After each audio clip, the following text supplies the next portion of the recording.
सबसे पहले तो जानना चाहेंगे कि इस वीक आपको ऐसा क्यों गट फीलिंग आया कि आप भी घर से बेघर होने वाले हो? क्योंकि मुझे हर वीक जिसकी भी गट फीलिंग आती है वो बहुत सही होती है। इस बार मुझे अपने लिए आई और मैं इविक्ट हो गया। Was right. बट उसके बाद ही आपने ये कहा कि आपको नहीं, आपके बदले कोई और जाना चाहिए, जैसे आपने करण का नाम लिया। मुझसे पूछा गया कि अगर यस। आप नहीं तो कौन, तो मैंने करण का नाम लिया। ओके, उसके अलावा ऑफकोर्स हम जानना चाहेंगे बाहर आने के बाद आपके जो एक रिलेशनशिप को क्लैरिफिकेशन मिली है। मेरे रिलेशनशिप को क्लैरिफिकेशन की ज़रूरत बिल्कुल भी नहीं थी, क्योंकि मुझे अपने रिलेशनशिप पे बहुत ज़्यादा भरोसा है। इट्स जस्ट दैट उस पॉइंट पे पूरे इंटरव्यू के बीच में से उठा के जो चीज़ बोल दी गई थी, मैं काफ़ी ज़्यादा इमोशनल हो गई थी। But then I was back again. मैंने उस चीज़ का कभी उसके बाद दोबारा जिक्र नहीं किया अगले दिन से, बिकॉज मुझे अपने रिलेशनशिप पे पूरा भरोसा है। और ऑल्सो जब शुरुआत हुई थी हमने देखा था टॉप 2 में आपका भी नाम था विवेन के साथ में। That was surprising for me also. But क्या लगता है क्या चीज़ ऐसी गलत चली गई जो वो बोलते हैं ना चीज़ें रियलिटी में आई नहीं डोंट नो, आई थिंक ये सवाल हमें मेकर्स से पूछना चाहिए कि उनको ज़्यादा बेटर पता है, बिकॉज मुझे टॉप 2 की चीज़ भी नहीं पता थी, मुझे ये चीज़ भी नहीं पता है। लेकिन कहीं ना कहीं ऐसा लग रहा था कि आप खो गई थी ईशा और अविनाश के बीच में। आप थोड़े से आपने नायरा से बात करने की कोशिश की, आपने मैंने कोशिश नहीं की, मैंने बात की। किया आपने, लेकिन कहीं ना कहीं उनके बीच में आप खो गई। ऐसा आप अगर आप देखें, कन्वर सर ने भी माना कि कहीं ना कहीं आप वो ग्रुप के वजह से ये आज आप इतना आउट हुई है। मैं डेफिनेटली ये नहीं कहूँगी कि मैं ग्रुप की वजह से आउट हुई हूँ। ये कहना तो बहुत ही ज़्यादा गलत हो जाएगा कि मैं ग्रुप की वजह से आउट हुई हूँ। क्योंकि आप सबसे बात करते थे, सेंट्रल। आप सबसे बात करते थे। अगर हम देखें पूरे बिग बॉस में सबसे मिलाकर आप बात करते थे, लेकिन कहीं ना कहीं ईशा और अविनाश के वजह से आप ये थोड़ा बैकआउट हुआ है आपका। आई डोंट रियली नो कि अभी मैंने एपिसोड्स नहीं देखे हैं, मुझे नहीं पता क्या कितना दिखाया गया है, क्या कितना नहीं दिखाया गया है। इस चीज़ पे मैं कमेंट कर सकती हूँ एपिसोड्स देखने के बाद की, और मैं क्लैरिफाई कर सकती हूँ एपिसोड्स देखने के बाद कि किसको जो जिसको भी जो कुछ भी लग रहा है वो क्यों लग रहा है। ईशा, शो में आपको वुमन कार्ड भी खेलते हुए देखा गया है, इसके अलावा बीचिंग करते हुए भी काफी ज्यादा पहले तो मेरा नाम आप ठीक से ले लीजिए। एलिसन। Thank you. या हाँ, आप आपका क्वेश्चन। हाँ, तो आपको शो में बीचिंग करते हुए भी काफी ज्यादा देखा बीचिंग गया करते है। हुए मुझे नहीं देखा गया है। मैं लोगों के बारे में बात कर रही थी। हाँ, मैं लोगों को ऑब्जर्व कर रही थी। हाँ, मैं लोगों के बारे में ओपिनियंस फॉर्म कर रही थी। मैं अपने दोस्तों के साथ डिस्कस कर रही थी, वो मेरे साथ डिस्कस कर रही थी, जो गेम का एक बहुत अहम पार्ट है।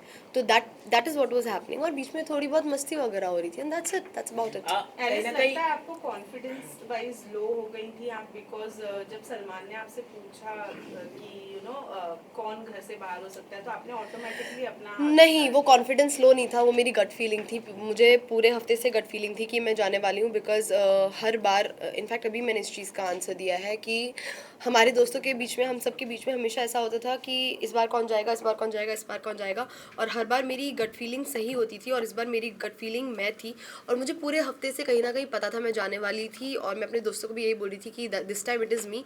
सो जैसे ही उन्होंने पूछा, मैंने अपना हाथ उठाया, because I knew I had that gut feeling, तो मैंने अपना हाथ उठा लिया। That was not confidence low. Isha ने कहीं ना कहीं आपके बारे में भी कुछ बैक बिचिंग की थी अविनाश के साथ, कि जैसे कि आप लोगों से बात करने जाती थी तो कहीं ना कहीं उसको लेके भी वो सवाल उठाती थी कि ये अपने कई सारे गुड पॉइंट्स बनाने के लिए कर रहे हैं। उस पर आप क्या कहना चाहिए? देखिए, मैंने अभी तक एपिसोड देखा नहीं है, तो मैं इस चीज़ पे कमेंट नहीं कर सकती, पर मैं एक चीज़ ज़रूर कह सकती हूँ कि बैक बिचिंग उसको तो नहीं कहा जाएगा। ठीक है, एक दोस्त हम 3 दोस्त हैं, अगर किसी को किसी के बारे में कुछ लग रहा है तो उसके पीछे से बाकी 2 लोगों ने बात की है, इसका मतलब बैक बिचिंग तो नहीं हो गया है कहीं भी। उसको जो लग रहा होगा उसने बोला होगा। वैसे बाहर आप लोगों की गैंग को चुगली गैंग ये नाम दिया गया है। Yes, I'm aware. या सो डू यू थिंक कि एक्चुअली में आप लोगों के पास में कोई टॉपिक नहीं होता था? ऐसा कुछ भी नहीं है। अगर हम दूसरों के बारे में इतनी बात करते थे, जहाँ हम उनके लिए ओपिनियंस अपने बता रहे हैं, मस्ती मजाक कर रहे हैं, जजमेंट पास कर रहे हैं, इतनी बात करते थे, तो इतना सारा हमारा खुद का हंसी मस्ती एक दूसरे के बारे में होता था।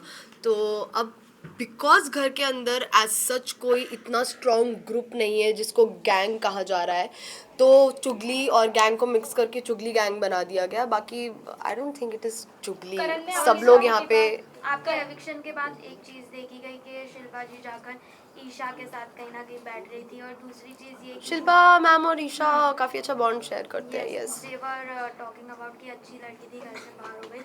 एंड कहीं ना कहीं ये भी देखा जाता है शो में कि शिल्पा जी का जो झुकाव है वो विवियन की तरफ थोड़ा ज़्यादा है।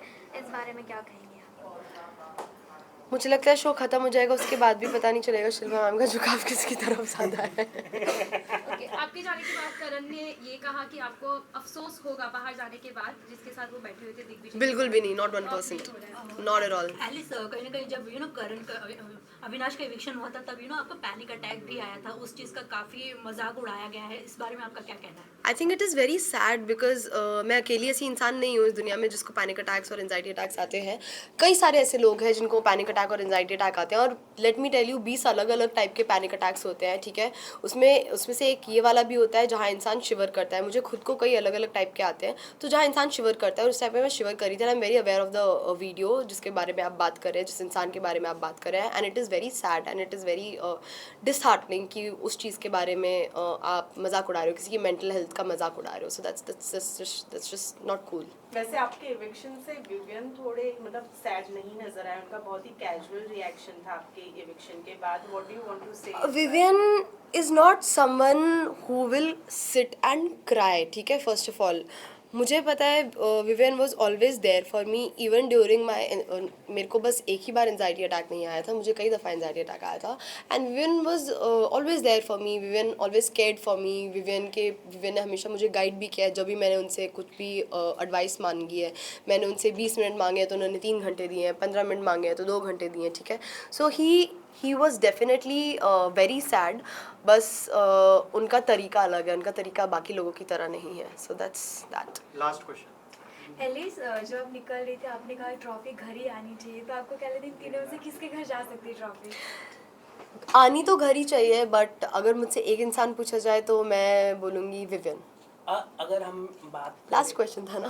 एक सवाल है, जैसे कि आपके रिश्तों के बारे में कई सारे बात हुई थी, कहीं ना कहीं ऐसा लग रहा था कि makers try to destroy your relationship. What, उस पर आप क्या कहना चाहेंगे? I wouldn't say makers try to destroy my relationship. मेरा रिलेशनशिप इतना, पहली बात तो makers didn't try to do that. Secondly मेरा रिलेशनशिप इतना फ्रेजाइल नहीं है कि बस एक स्टेटमेंट से वो टूट जाए। या Alice, thank you. Thank you. Visual